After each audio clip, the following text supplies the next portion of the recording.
Mic test, mic. What's poppin'? Hello! No, we're gonna keep that in. Mali. We're gonna keep What's that poppin'? in. Hello, guys! Welcome back. Biglang bumaba tuloy. I miss you guys. Yes, thank you so much for everyone who's listened so far. Thank you sa mga, i-shoutout podcast. natin yung mga friends natin na naka-appreciate. Oo, super thank you. Naka-appreciate ng aming episode 1 and 2. Thank you to all our friends. At kahit hindi mga friends, feeling ko naman may mga shineran din sila. Oo, I'm Baka, pretty sure mga partners nila. Yes. Thank you. Can we shout them out? I'll go. Okay, so Shout out. I want to thank Therese for really The supporting. bestie. Thank you so much. Ang cute ni Therese. Ang haba na message na parang maraming salamat. pinakinggan nila.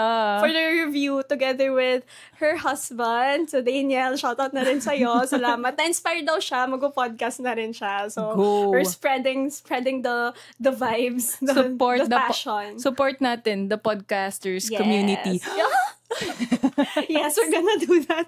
Tapos, shout out yan. na din to our workmates. Yes. So, si Jo, si Ate Bobs, si Kay. Thank you so much for listening. Si John na memorize. Na-memorize na Grabe, kung may quiz tayo sa ulo niya, grabe siya talaga si Joanna na yan eh. Thank you. Alam mong nagli-listen talaga siya the At whole time. nagko-comment pa yung mga friends natin. Yes. Thank you po sa mga shoutout friends. mo din yung sa'yo, Jen. Yes, shoutout ko yung mga friends ko. Siyempre, like si Jazzy, my bestie, na sabi niya ang ganda daw ng mga insights.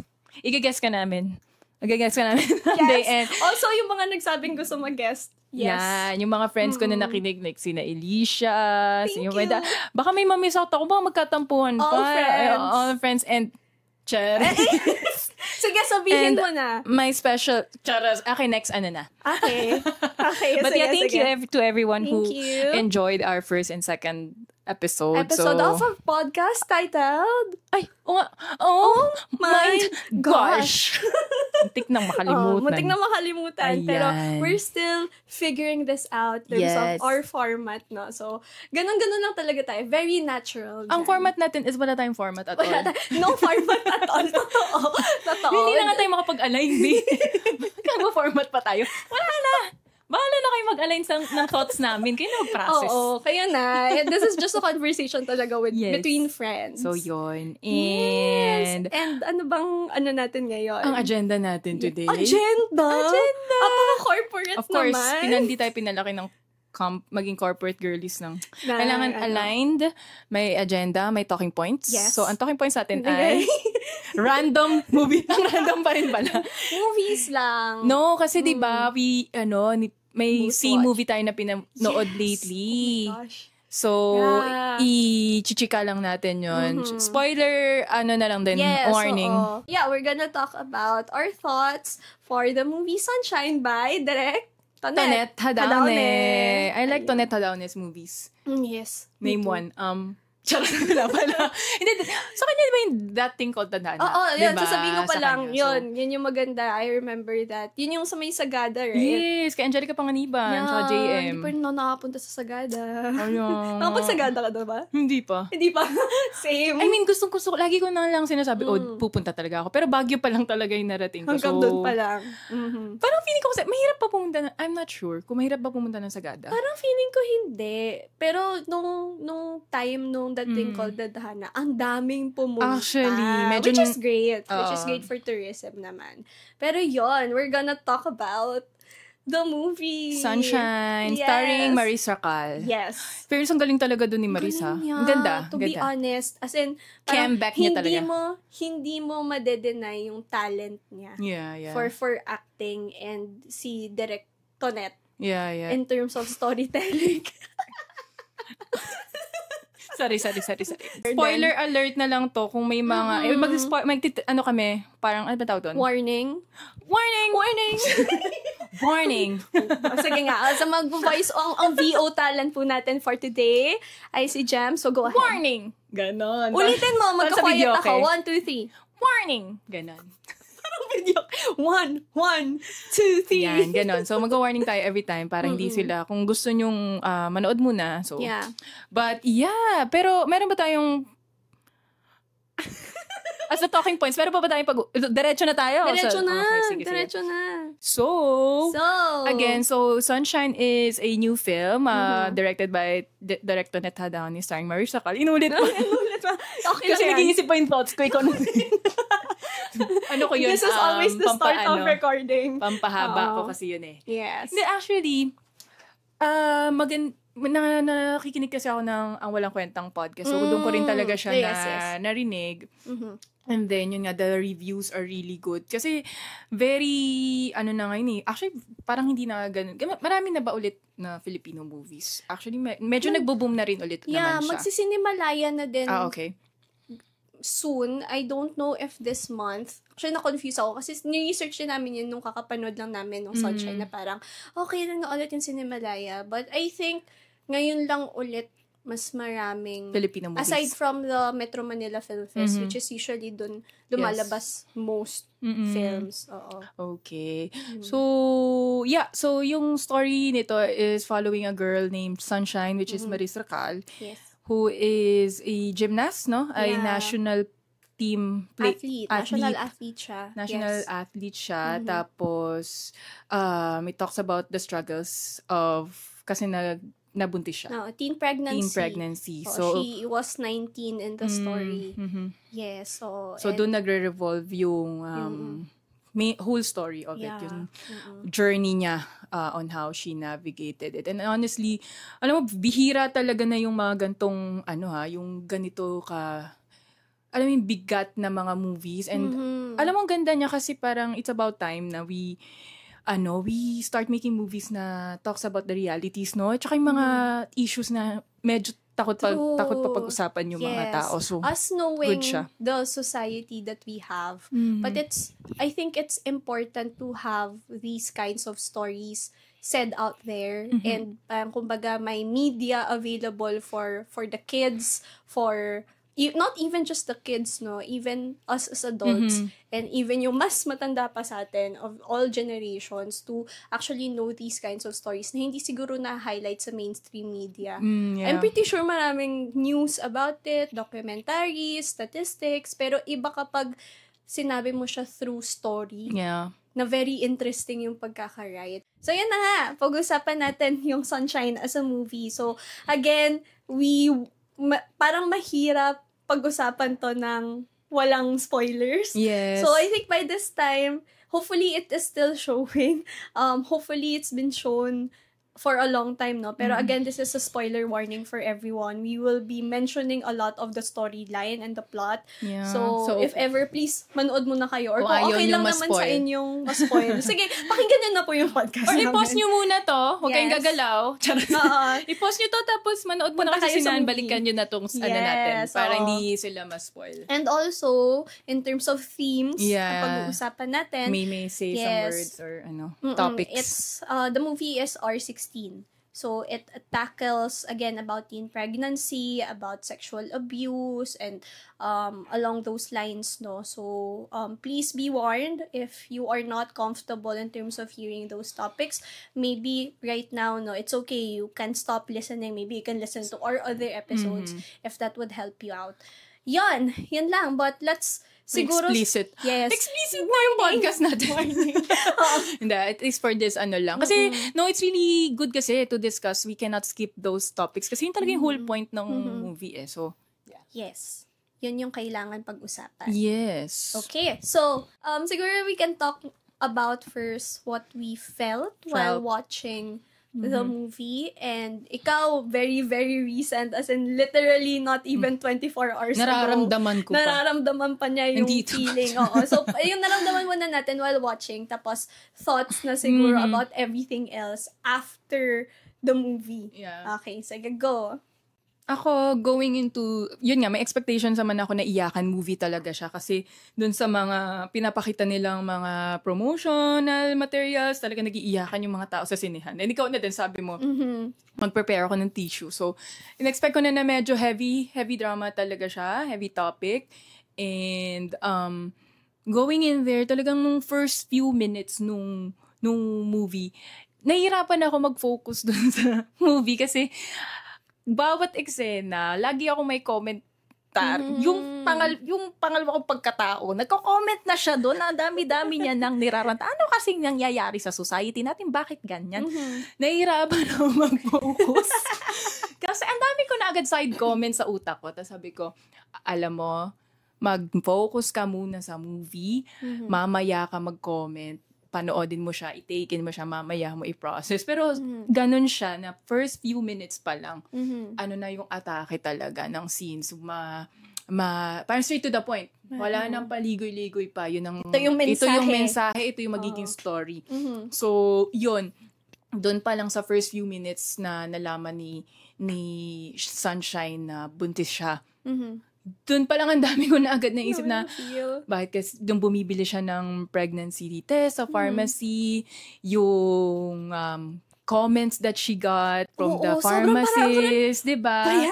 You would really understand why people find it so, why people or girls are afraid to even to get the test or para malaman. Alam mo yung mga ganong slight comment.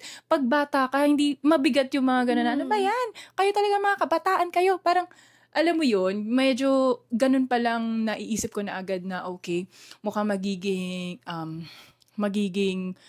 mabigat lalo sa atin for women to watch this movie kasi we would really feel the struggle of being a woman. Tapos, ayun. So, overall, during the movie, may mga times talaga na, di ba may mga banat naman doon na may light moments. Moments na natatawa yung mga tao. Pero ako talaga, first time, Zane, na di talaga natatawa kahit sa mga banat. Kasi parang feeling ko, totoong-totoo. Bigat na bigat. Bigat na bigat ako sa bawat scene na kahit yung nagmumura sila. Parang sa sobrang dalang-dala ako, nakaganto lang talaga ako the entire time. Kasi feeling ko, lahat to nangyayari to in real life. Walang nakakatawa talaga about this. Parang ganun. So, kahit may mga banat, hindi ako matawa for some reason. Ganun ako nadadala sa bawat eksena. And yun nga, si Maris nga did a really good job portraying the role of a teenage girl na, showing the struggles and the pain. Na, alam mo yung national, athlete? Ano yung national team siya, diba? Tapos biglang nangyayari yun. So, really good. So, yun lang, bigat na bigat ako sa lahat na may one point talaga na nung padulo na parang, hindi na pala ako humihinga for like a minute na, ganun siya kabigat. Tapos parang naiyak na ako dun sa, well, we can talk about that later. Pero yung scenes na padulo na naiyak na ako na unti-unti nang na-unfold yung ibang backstory ng other characters. So, yun yung initial ko na, ang bigat niya, pero mabigat siya in a way na would really make you, parang siguro question yung muna yung mga rights na hindi nabibigay sa women, parang ganon. So, yeah, that's my initial, reaction or feeling. Yeah.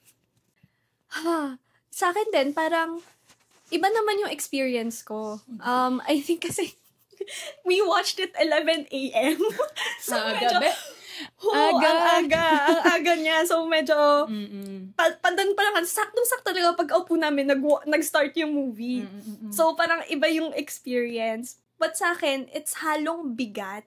Sobrang smartly, is that the word? Pero very Zane smart coin. smart yung pagkakasulat and pagkakadirect ng story. Kasi, I felt heavy, ang bigat niya sa points na alam ko it was designed to be that way. Tapos, alam mo yung parang, it's light also. Yun nga, yung may mga comedic moments din siya. So, parang it really contrasts yung experience nung buhay na ang bigat nung nararamdaman mo inside, pero yung mundo, gumagalaw pa rin tuloy-tuloy, kaya may comedic value pa rin siya. Pero sobrang pointed nga nung story, na the whole time, nung simula na akong umiyak, naiyak na, alam mo yung parang hindi ko na mapigilan. Saktong-sakto may sipon din ako nun. So, parang, ganun lang ako ng ganun. Tapos parang yun yung parang sumakit din yung parang sasakit yung ulo mo sa dami mong iniisip while the story was there. Kaya parang sobrang importante na pag-usapan siya pagkatapos. So yun naman yung na-appreciate ko, yung feeling pagkatapos na kailangan ko to pag-usapan. Kasi kung nasa loob ko lang to, parang ang bigat nga niya. Saka parang syempre hindi ako natuwa sa story.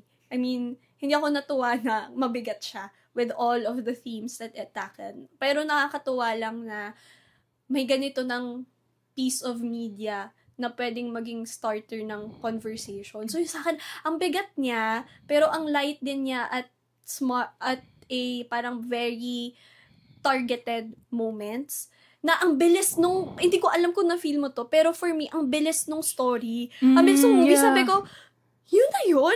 Actually, kasi parang, tapos na? Nabitin din ako sa story. Diba?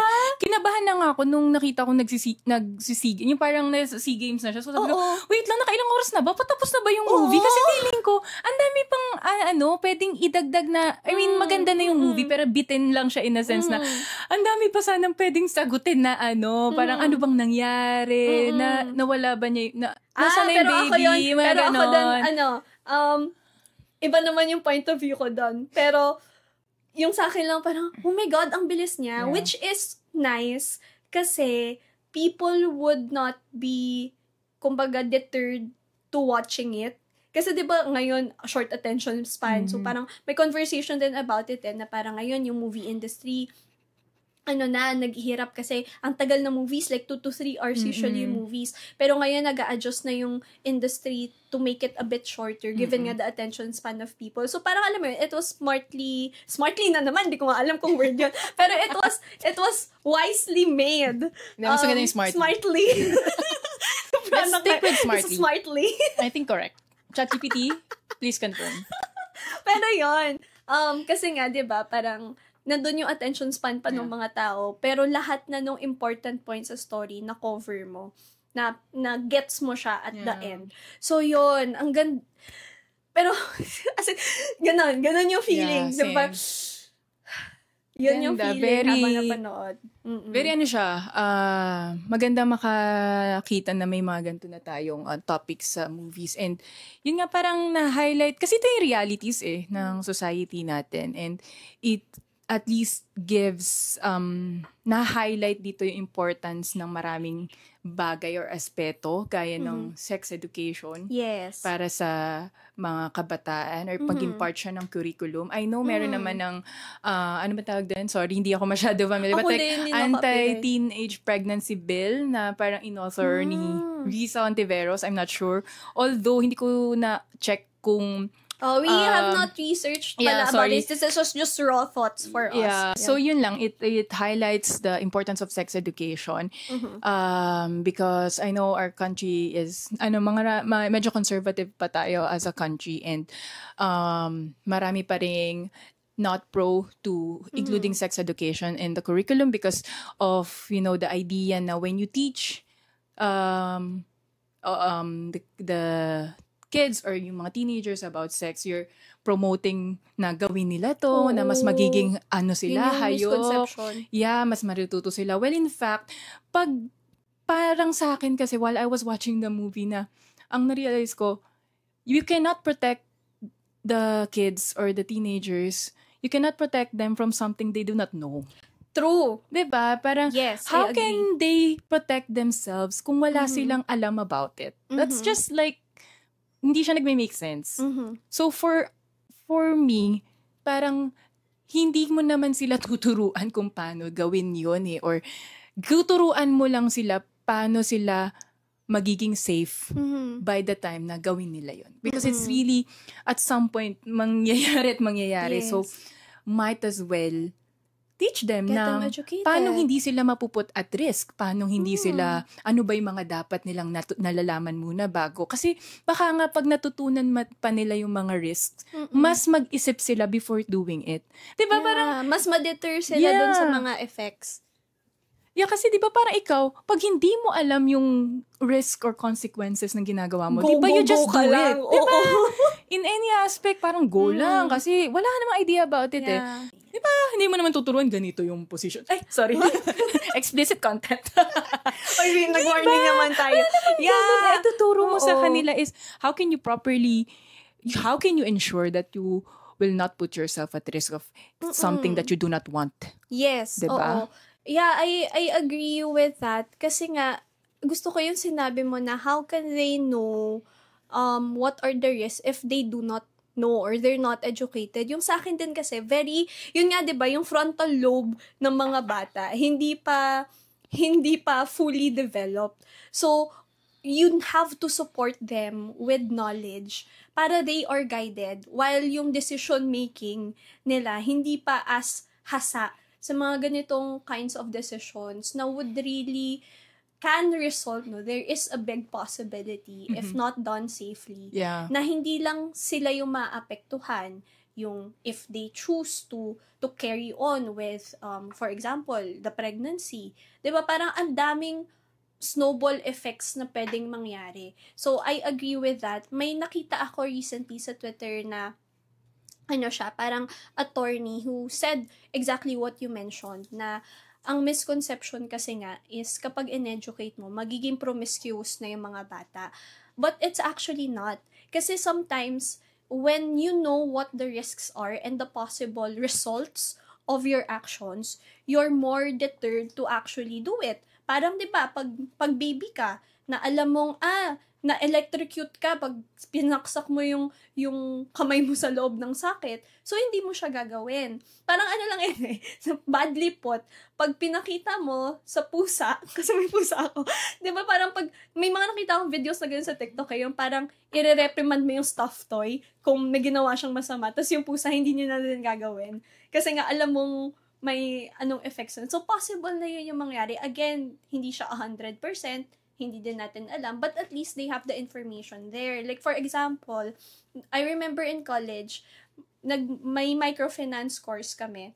Tapos, as in, binigyan ng computation ng prof namin, parang, if magkaanak kayo today, and hindi nyo napag-isipan kung gusto nyo talaga mag-anak, you're just doing it for the fun of it, tapos yun yung naging resulta. And we know, right now, again, the story tackles this, the movie tackles this in terms of choice and everything, no?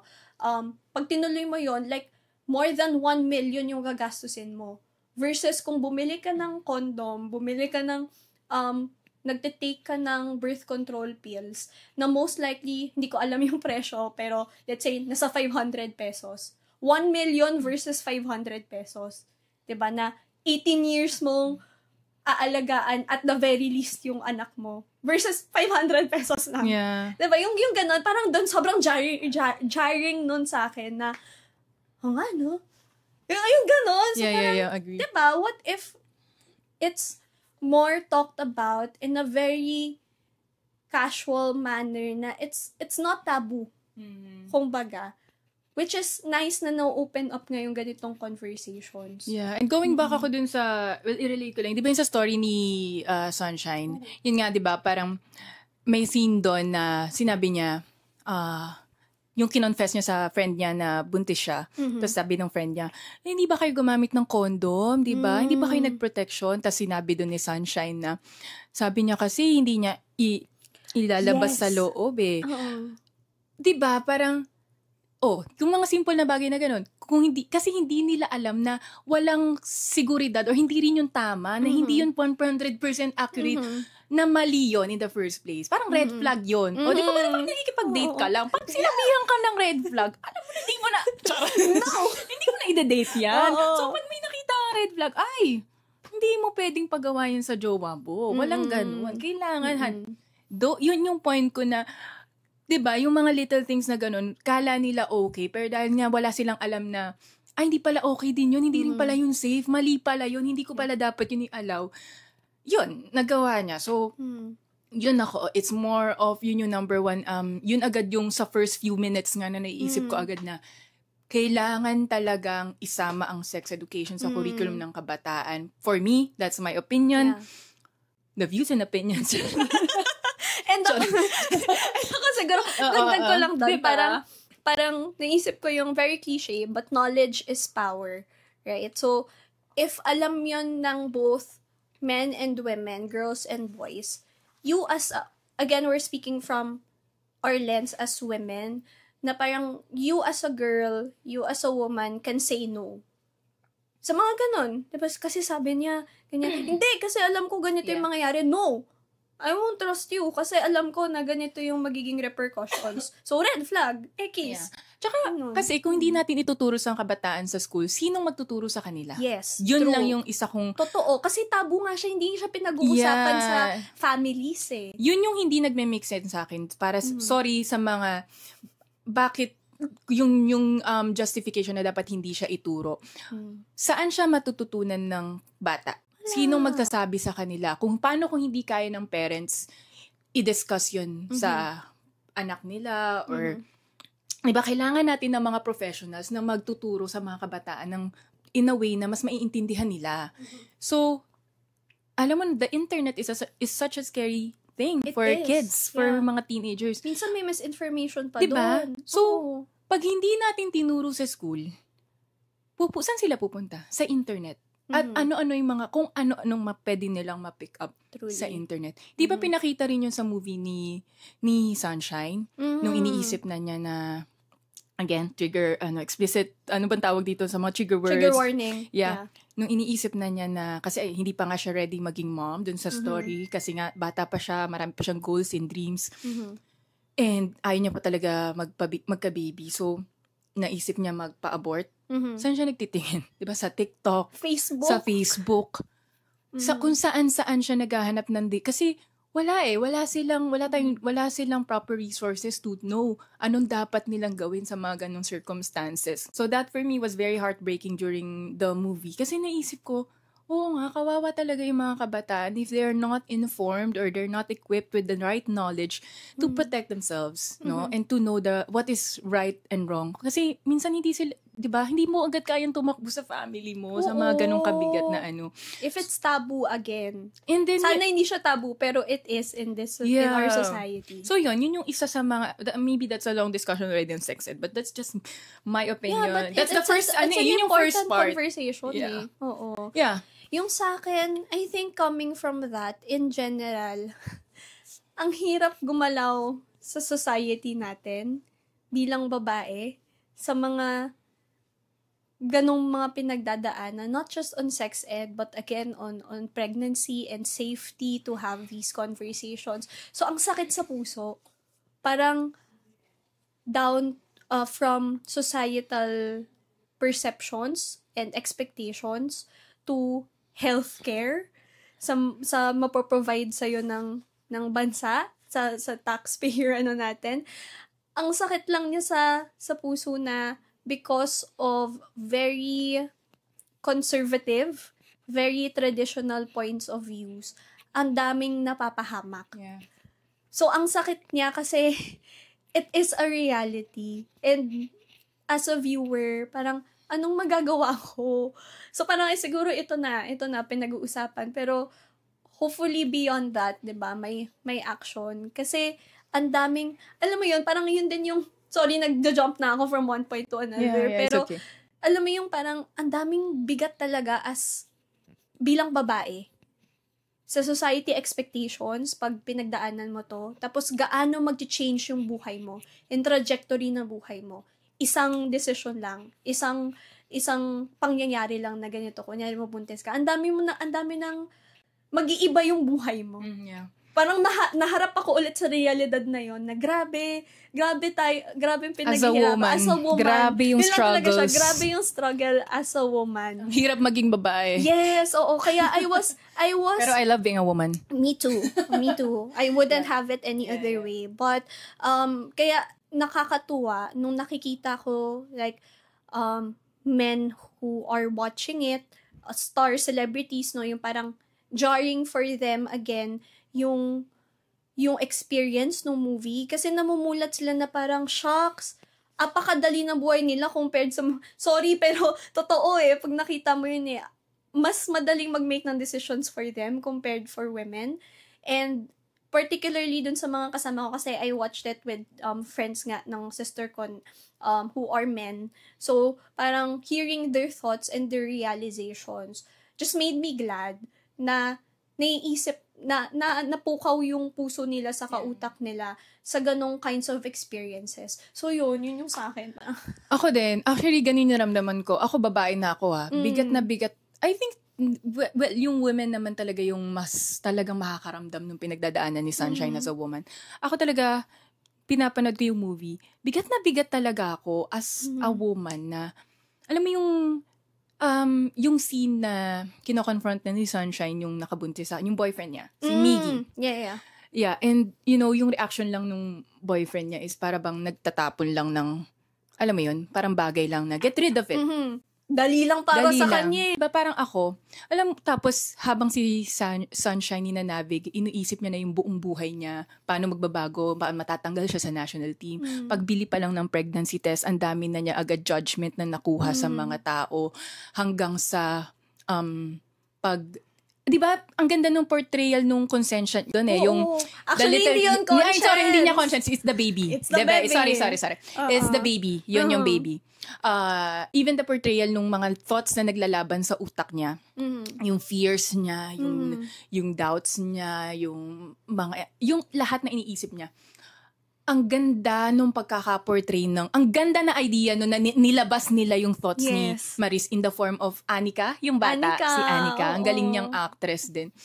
Ang ganda nun, and ako, yung naglalaro lang sa isip ko nung yung confrontation yung kay Miggy is, grabe no, parang medyo unfair talaga yung society to woman na parang si Sunshine, kinukuha niya lahat ng judgment, pero anong ginagawa ng society sa mga katulad ng Miggy? What are the repercussions for them? Paano yung mga Miggy sa mundo na tinatakbuhan lang nila yung responsibilidad? May mga batas, not sure, may mga batas ba tayo about pagtakbo sa responsibilidad mo as a father? Parang lahat ng blame pag yung babae, harot ka kasi, haliparot ka, malandi ka, kaya ka nabuntes. Ganun. So, wala kang avenues para Diba? Pero pag yung lalaki, wala kang maririnig na, haliparot ka, malandi. Ikaw actually yung may kasalanan. Diba? Ikaw yung may control nun eh. Kung iisipin, hindi nabuo to kung walang simil. Ay, sorry. May similyang biological, dito. Diba? Hindi lang ito nabuo dahil sa babae. May lalaki din na involved dito, ha? Kayong, sarap. Hindi, pero diba? She is fired up. No, I'm really, kasi yun talaga yung effect ng movie. Pag manood ka talaga, mabubugso yung damdamin mo para sa mga karapatan ng kababaihan. At saka yung you would realize na, sorry, sad to say, unfair talaga yung unfair talaga yung reality na minsan lahat ng blame, lahat ng bigat ay nasa babae kasi tayo yung nagdadala ng bata. Totoo. Tapos Yun nga. So, bago na yung buhay mo. Pwedeng hindi ka na maging national athlete. Yes. Na-miss mo na yung opportunity na pumunta ka sa SEA Games at Olympics. At saka yung at-risk ka na. At-risk na yung buhay niya. Being pregnant, maraming risks ang pagiging pregnant. And without the proper resources. Nahirap siya. Diba, yun nga, yung abort, kahit yung up to the point of gusto na niya i-abort yung bata, yung palaglag yung bata. Saan siya nagre-resort? Sa mga internet? Kung anong uminom ka ng dalawang boteng Red Horse. Ano ba na? Grabe talaga yung grabe. Sorry, sobrang dami na pong spoiler nito. So, manood na lang po kayo para ano. But yun talaga yung mga little things about the movie na parang ako, shit talaga, no? Talagang kawawa talaga yung mga babae. Kasi tayo yung magtapos yung mga lalaki na ayaw bitbitin yung responsibilidad. Basta tinetext pa siya na, get rid of it. King, ina mo, Miggy! Hindi lang ganun kadali. Wait lang, I just realized something also. Diba si Miggy? Yeah. Nandun. Isa pang kumbaga naging detractor sa kanya, or hindi sa kanya specifically, pero dun sa, I forgot the name of the girl that got pregnant because of incest. So, sobrang bigat. Wait lang, magja-jump lang ako. Anyway, go. Diba nung pinalaglag niya dun sa hilot, tapos nung dun sa hospital, diba lalaki din yung doctor na nagde-deny of care?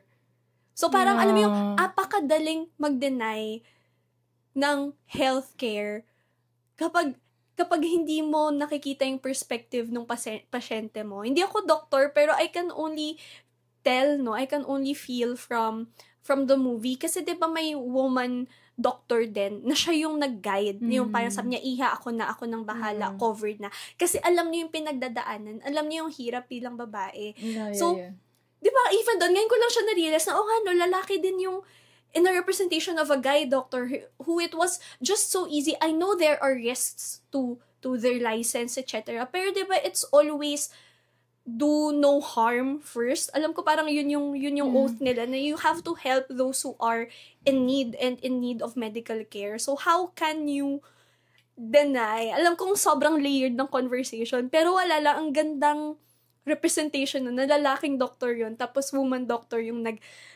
talaga, kasi sila lang talaga yung naturally, again, understands yung pinagdadaanan natin. So, hopefully talaga the movie, alam mo yon, yung magising at mamulat yung mata.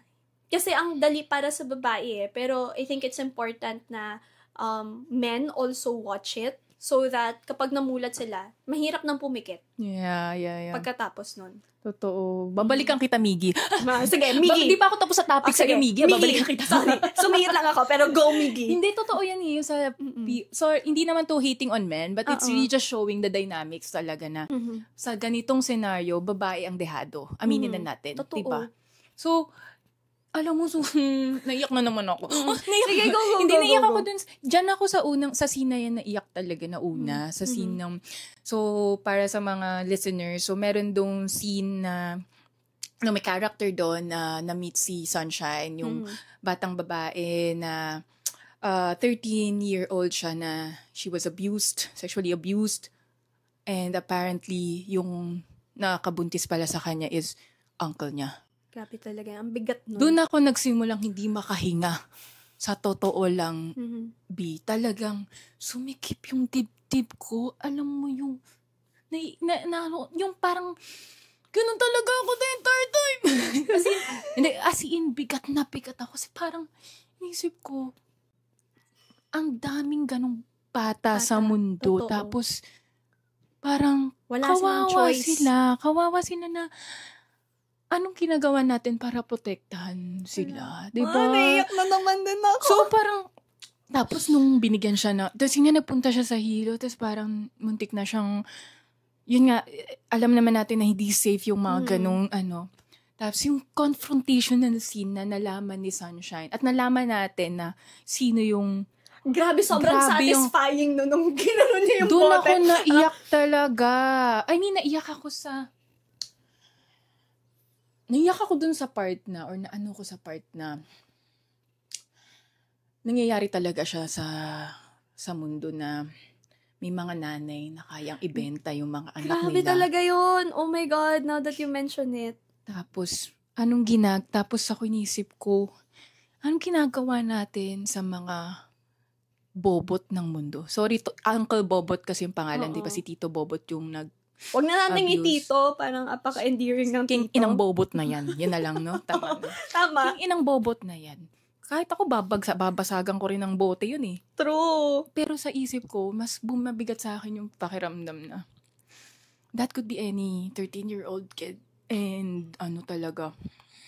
Naiyak talaga ako pag naisip ko talaga. Kasi naiyak talaga ako sa scene na yun na tapos nanggigigil ako. Hanggang ngayon nanggigigil ako na anong ginagawa natin sa mga bobot?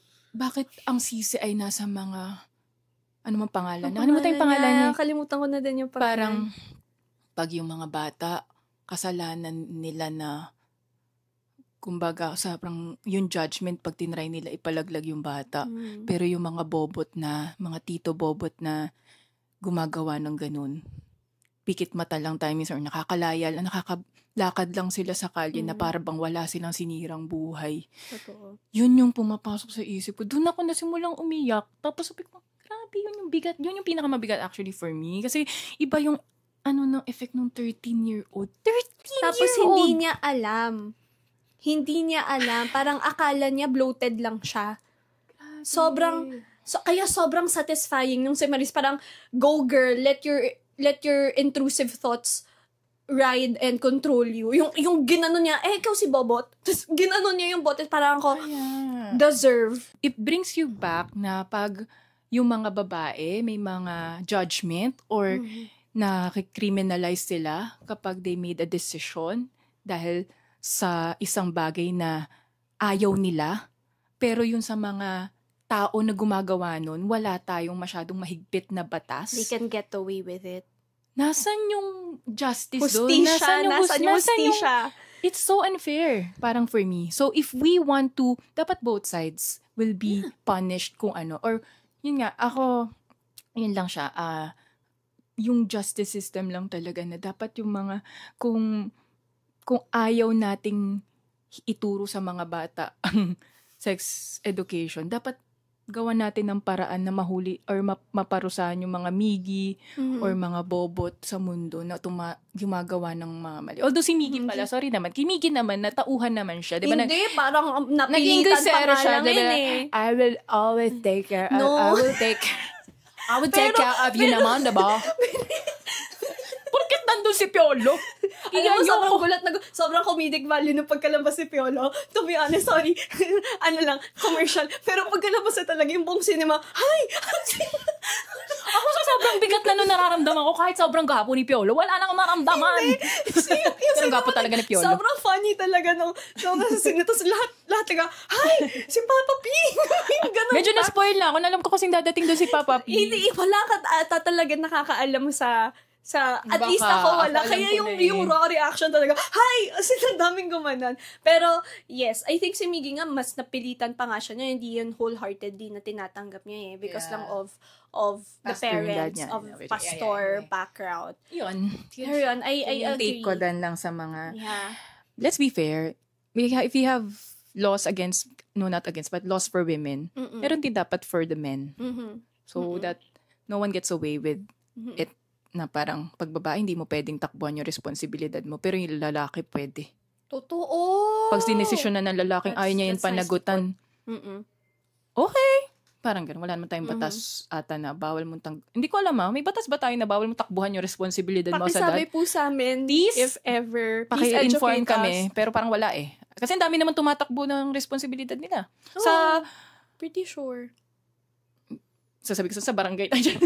Nadamay pa pala. Wala. Maglaglag. Ayun. So, yun lang yung isa kong take on that movie talaga. Ang dami, I mean, we can only cover so much kasi sobrang layered talaga nung conversation about it. Siguro, ako, medyo mas radical yung point of view ko dito, so baka not the right avenue to say all of this. And hindi pa ako as maalam din. So, maybe for now, I'll keep those in mind, and ayoko magbitaw ng mga salita na hindi ako well-educated on pa.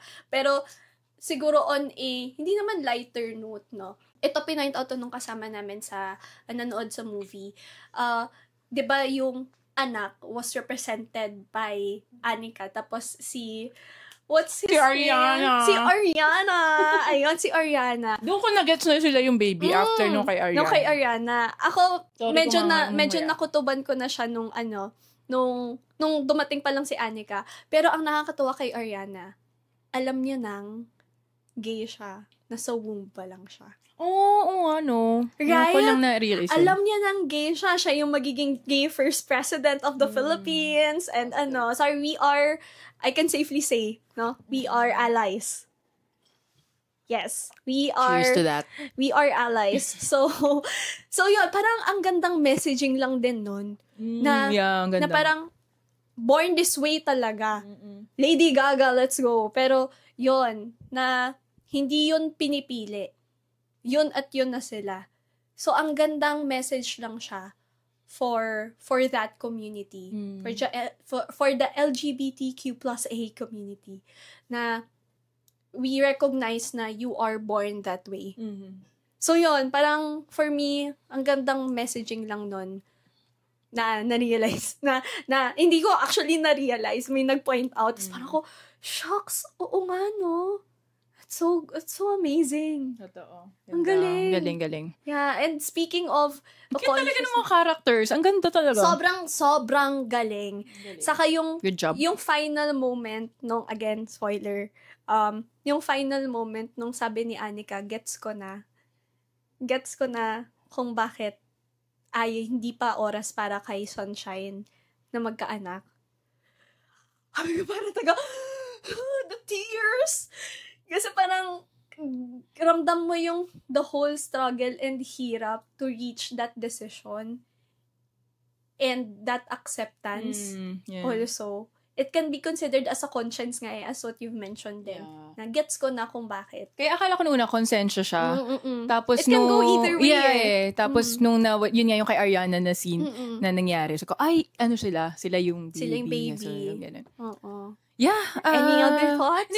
No, yun din naman yung yun, okay naman talaga yung sa gets ko na, yun din yung ano ko na. Yeah. Doon lang ako medyo nabitin actually na, so ano nangyari? Medyo doon lang ako nabitin na. Pero sa akin parang ang bigat kong ipakita ulit kasi ang bigat na ng motel, Hindi, yung iniisip ko is, natuloy ba na, di ba kasi illegal nga yung abortion, wala siyang pupuntahan na clinic, so paano niya napalagay? Meron alam mo kung paano? Di ba pumunta si Cyril doon sa doctor, doon sa lady doctor. So feeling ko, yun na in-need siya. Okay. Kasi so nga yun na lang. Parang the way that sa US, diba right now? Baka kumakain ako ng popcorn sa sine yan. Oo, baka. Kasi the current... Hindi ko napansin kasi yan. Kasi yun yung nag-reconcile na si Marisa kasi sa Cyril. Yeah, medyo in passing kasi kumuha akong tissue niyan sa bag.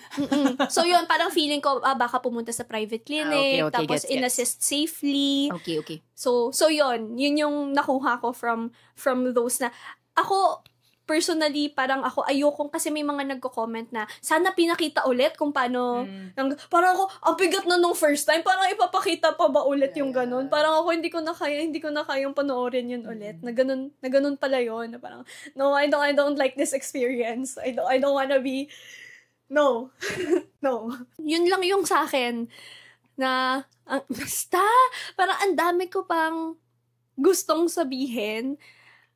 Pero, parang I think movies are designed to have a continuous conversation after you watch the movie. Mm-hmm. So, yun lang muna I think yung sa akin unless may gusto ka pang idagdag. Yung baliktad. Litong-lito na, naging cheese stick na yung mic. Ano ba yan? Pato ko muna kasi nakakalito to So, yan. Don't, na lang. Ayan. So, hindi, itadagdag ko lang yung isang nakakaiyak na part. Sabi mo, dyan ka talaga naiyak sa gets ko na. Ako, alam mo kung saan ako talaga naiyak. Yung kay Jenica na yung mag-ate. Yun din, sorry. Same. Grabe yung hagulgol ko doon. Doon ako tumulo na yung luha ko. Kaya alam ko nang patapos na yung movie. Kasi ito na yung mga nakakaiyak na scene. The message naman of that scene for me is, imagine how easy, hindi man easy, but the impact of having a great support system. Yun naman yung message nun for me is that, at the end of the day, these are still kids. Teenagers.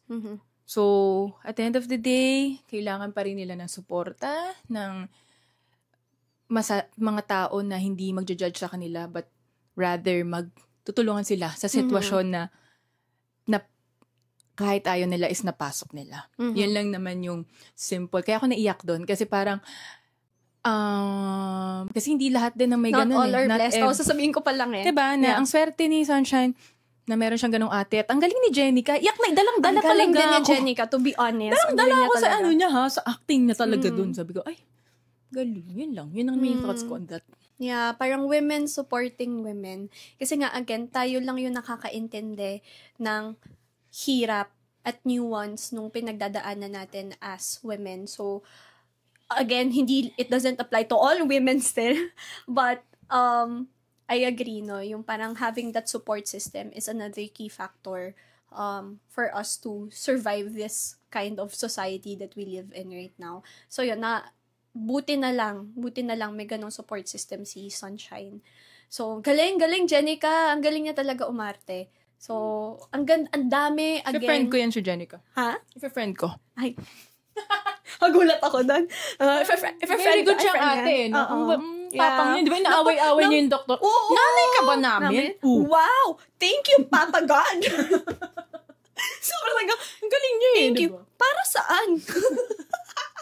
Sobrang funny na. Makapagsalita ako sa kapatid ko Oo, ang galing. Palaban talaga siya. Napag ganun talaga ako sa ate ko na yung katabi ko siya. Grabe yung iyak. Pero, again, we can only cover so much in terms of this topic. We can just say na hopefully if you still have the opportunity, please watch it. Hopefully mapakita siya sa Netflix where people will really, baka of course they will have it up after yung time run ng show sa cinemas. Pero like kanina sa town hindi ko siya nakita sa film. SM Cinemas lang kasi siya exclusive. Parang sa SM Cinema lang talaga yung nag-allow na parang nakuha nila si SM yung Cinema. Yung copyright. Okay. Sige, okay lang. Pag mga R16 ata, pag R16 ata parang very, I'm not sure pero parang ganun. So kaya SM Cinemas lang yung meron. Pero ang ginawa naman nila na parang to make it mas madali pa rin ma-reach is, binabaandalaw nila yung presyo ng Okay, movie. nice. So, Oo nga, diba? ang mura niya. Just Kasi to sabi make ko, it, ang galing what the talaga. hell, ang mura nung TV show, nung movie. Shout out to SM sa Yes. part na yun. Uy, SM! SM! Uy, SM! Uy, SM! Oh my gosh, podcast. Yes, mga Ay, go. naman. Pero, yeah, so we can only talk about it so much, but we can only just say that please watch Sunshine if you can. Best if you bring your family, your partners, if you have partners, men in your life who are important to you. I think it's a very good movie to show the struggles of being a girl, being a woman in Pakita this nyo sa mga society. anak nyo lalaki. Yes, oo. At sa mga Oo. anak nyo babae. Hindi, kasi RX-16. Pag Oo. ano sila, nasa Pag tamang edad. qualified po. Oo. Pero, It's a good movie. tama. It's a good movie. Thank you so much for creating this content, this art. Direct this piece. thank you. Oh, Salamat po. pa-close. Uy, Tonet, Pa-close. thank you. Hello. Di ba talaga Ay, ako direct. ng Salamat AWKP, ng Ang Walang Kwentang Podcast. Mm-mm. Kaya, Very, very, sila, entertaining pakinggan. kaya, Salamat po. saludo sa mga directors na hindi takot pasukin ng mga ganyan topics. Kasi mahirap yan, ha? Mahirap, oo. Mahirap. And the art of making it para sa masa, na madali siyang ma-pick up, na hindi siya yung parang, very indie. Tapos hindi mo, may iba kasing tao na puput off kapag very indie yung vibe. So, pang masa yung yung atake. So, ang ganda. Ganda. Ganda! Thank you so So much! proud of this. Ako nakaka-proud siyang Filipino movie. Kaya pala siya pinalabas talaga sa ibang bansa. Kasi talaga namang quality. Hindi ko yun alam na napalabas Doon siya siya sa ibang unang bansa. pinalabas sa ibang bansa. Tapos dinala nila dito. So Galing. yun nga, initially parang ang alam ko parang naging R18 pa siya. But luckily, binaba siya. Kasi alam mo, sinasabi pala doon na meron palang thing na pag R18, hindi siya masyado mapapalabas ng SM Cinemas. So luckily, nailagay siya na sa R16. So yan, mas marami na din makakanood. Nice! Good job to everyone who worked on this. Again, thank you. Hopefully, you watch it. And hopefully, that was, it was a very insightful conversation sa ating dalawa. So, medyo move on na tayo para to wrap things up, no? We'll move on to something Parang light. hindi movie review yun eh. Oo. More of, our thoughts on the societal issue. Sana, well, that's our opinion. Ako Yeah. naman, tayo naman stand dito, by.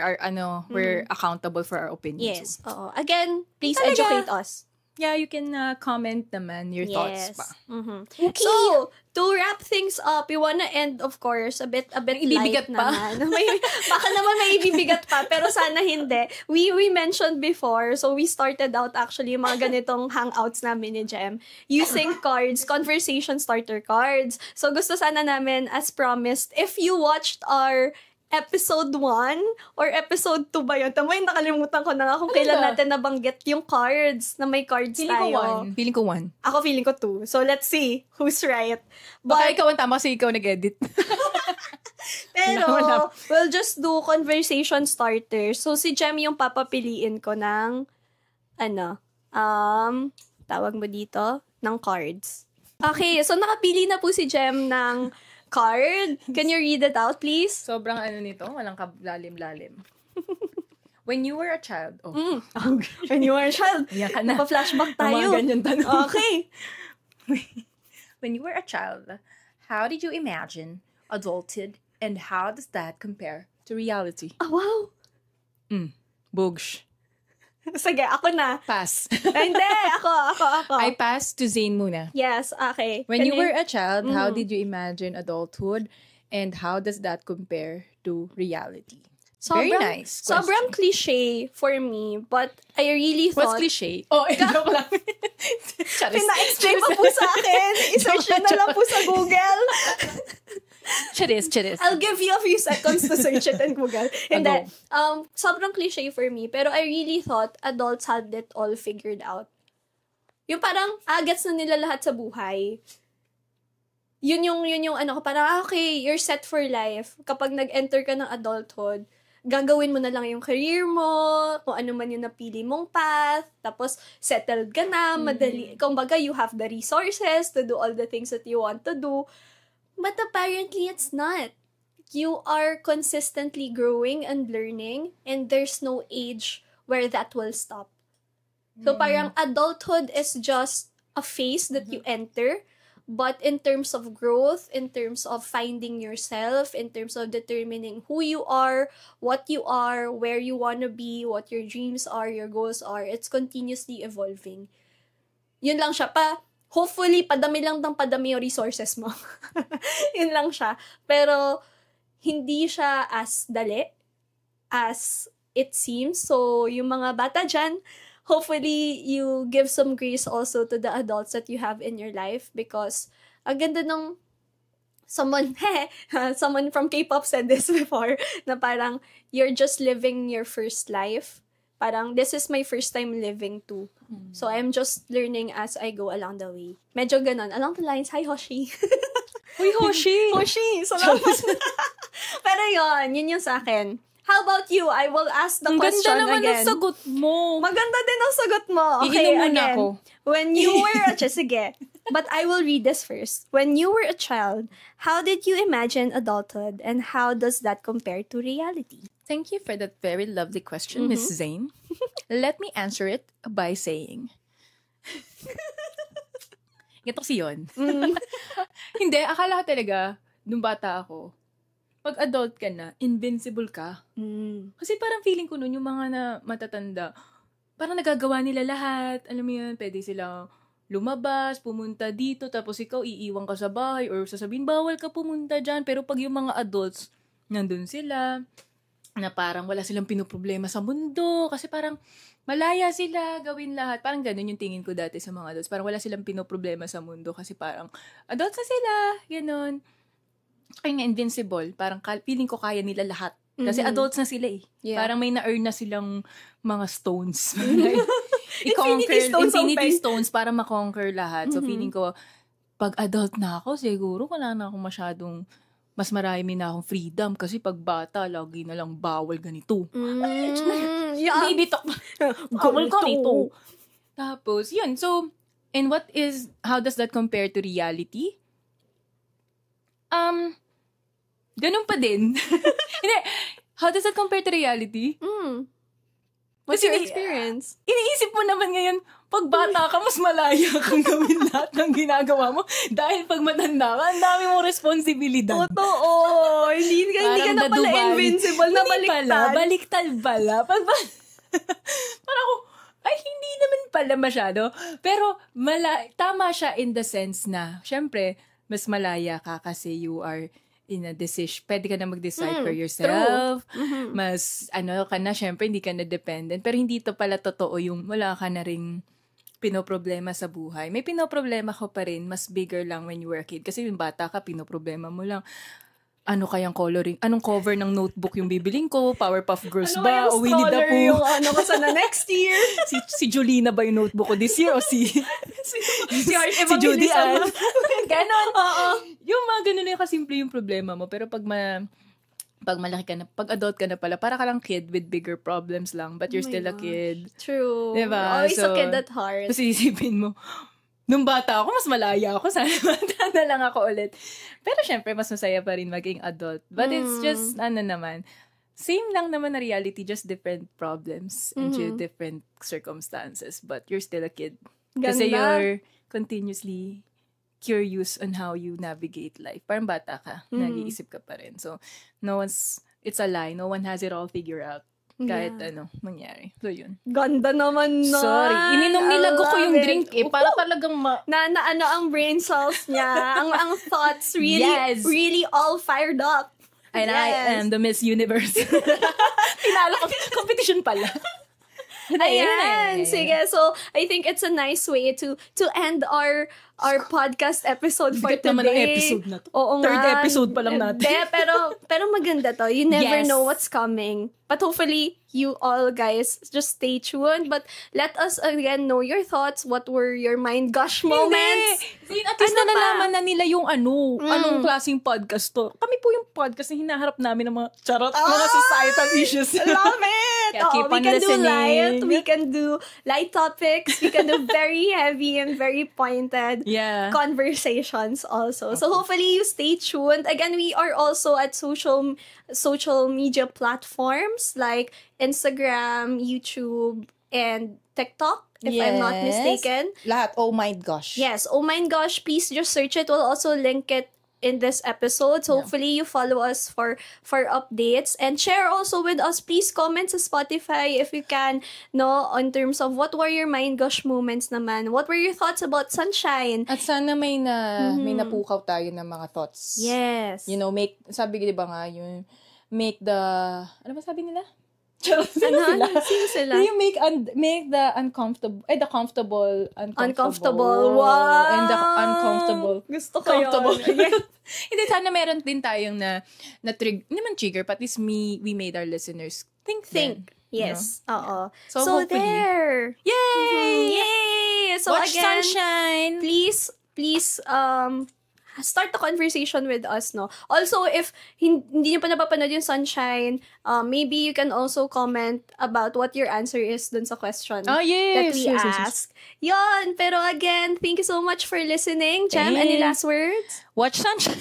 Watch Sunshine. And keep on questioning the reality that we are in. Because it never hurts to question things sometimes. Yon! Maraming salamat for listening. Bye, guys! Bye!